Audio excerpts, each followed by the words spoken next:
Hello viewers, welcome to Raihan Tanzim. আশা করি সকলে বেশ ভালোই আছেন। তো আজকে আমাদের যে টিউটোরিয়াল সেটা হচ্ছে এক্সেলের একটি পাওয়ারফুল ফাংশন নেস্টেড ইফ সম্পর্কিত। তো এক্সপার্ট হওয়ার জন্য ভিডিওটি অবশ্যই শেষ পর্যন্ত দেখে নেবেন। এছাড়া আপনি আমার চ্যানেলে নতুন হয়ে থাকলে চ্যানেলটি অবশ্যই সাবস্ক্রাইব করে নেবেন। তো চলুন শুরু করা যায়।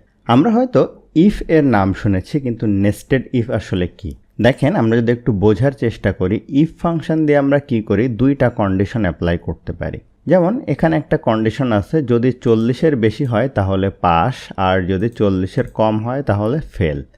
তো সেই জায়গা থেকে আমি দেখেন এখানে ইফ ফাংশন দিয়ে এই যে আমি এই লেখাগুলো অ্যাপ্লাই করেছি। দেখেন এখানে যদি আমি এই ভ্যালুটা 35 করে দেই তাহলে কি কি চেঞ্জ হয়। এখানে ফেল চলে আসলো এবং এখানে আসলো ব্যাড।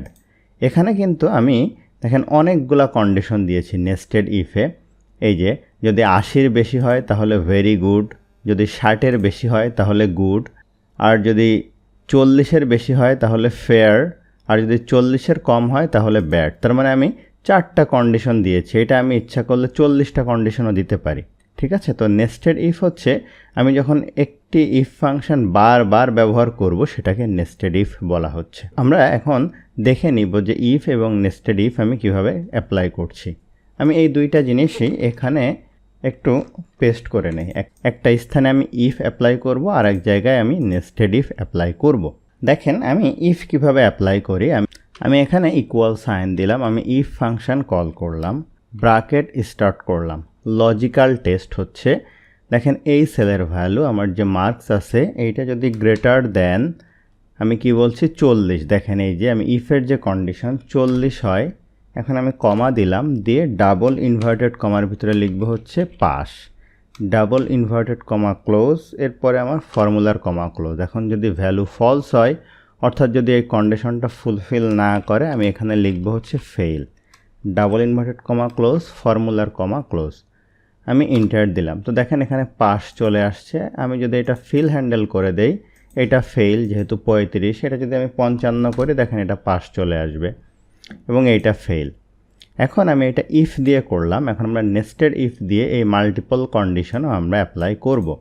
তো আমার কিন্তু মাইক্রোসফট এক্সেল, ওয়ার্ড এবং পাওয়ার পয়েন্টের বিগিনার টু অ্যাডভান্স পর্যন্ত পেইড কোর্স রয়েছে। সেই সম্পর্কে জানতে ভিডিওর ডেসক্রিপশান বা নিচে দেওয়া হোয়াটসঅ্যাপ নাম্বারে যোগাযোগ করতে পারেন।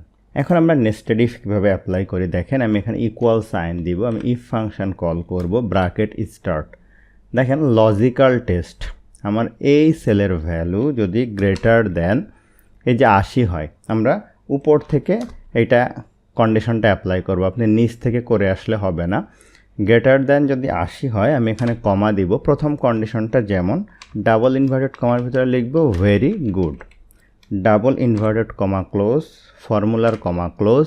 এখন যেখানে আমি ভ্যালু ইফ ফলস দিতাম, এখানে আমি আর ভ্যালু ফলস দিব না, আমি এখানে আবার ইফ ফাংশন কল করব, ব্র্যাকেট স্টার্ট।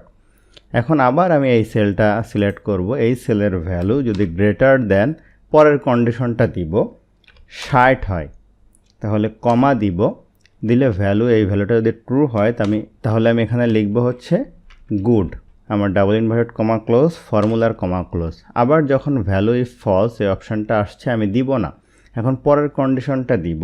আমি এখানে ইফ ফাংশন কল করব, ব্র্যাকেট স্টার্ট, এই সেলের ভ্যালু যদি গ্রেটার দেন 40 হয়, এখন আমি কমা দিলাম, ডাবল ইনভার্টেড কমার ভিতরে লিখব হচ্ছে fair, double inverted comma close, এরপরে ফর্মুলার কমা ক্লোজ।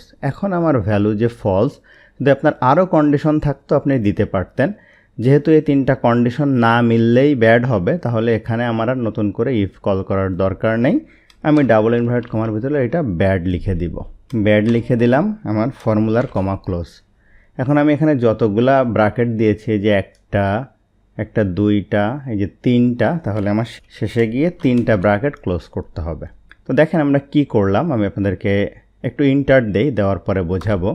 দেখেন এটা ভেরি গুড চলে আসছে, আমি এটা ফিল হ্যান্ডেল করলাম, এটা ফেয়ার, যেহেতু এটা 60-এর কম, এইগুলা দেখেন কত, এটা ফেয়ার, এটা ফেল, আর এখানে তো ব্যাড আসছে। এখন এইটা ধরেন 95, এটাকে যদি আমি 55 করি, দেখেন কি চেঞ্জ আসলো, এই যে এখানে ফেয়ার চলে আসলো। এখানে তো পাস থাকবেই যেহেতু এটা 40-এর বেশি। তো নেস্টেড ইফটা আমরা কিভাবে করলাম আবার একটু দেখি। আমি এখানে প্রথম কন্ডিশন দিলাম, যেখানে আমার ফলস ভ্যালু দেওয়ার কথা সেখানে আমি এই যে ভ্যালু ইফ ফলস না দিয়ে আবার ইফটা অ্যাপ্লাই করলাম এবং তৃতীয়বারের মতো যেখানে ভ্যালু ফলস দেওয়ার কথা সেখানে আবার আমি ইফ অ্যাপ্লাই করলাম এবং শেষে গিয়ে আমি ভ্যালু ইফ ফলসের জায়গায় এই যে ব্যাড দিয়ে দিলাম। আপনি যদি নিজে এই জিনিসটা প্র্যাকটিস করেন তাহলে আশা করি এটা আপনার জন্য হেল্পফুল হবে। আমি প্র্যাকটিস ফাইলটা ডেসক্রিপশানে দিয়ে দিব। তো আশা করছি ভিডিওটা আপনার জন্য হেল্পফুল ছিল। ভিডিওটি ভালো লাগলে অবশ্যই লাইক করবেন, কেমন লাগলো কমেন্ট করবেন, আপনার বন্ধুদের শেয়ার করতে ভুলবেন না।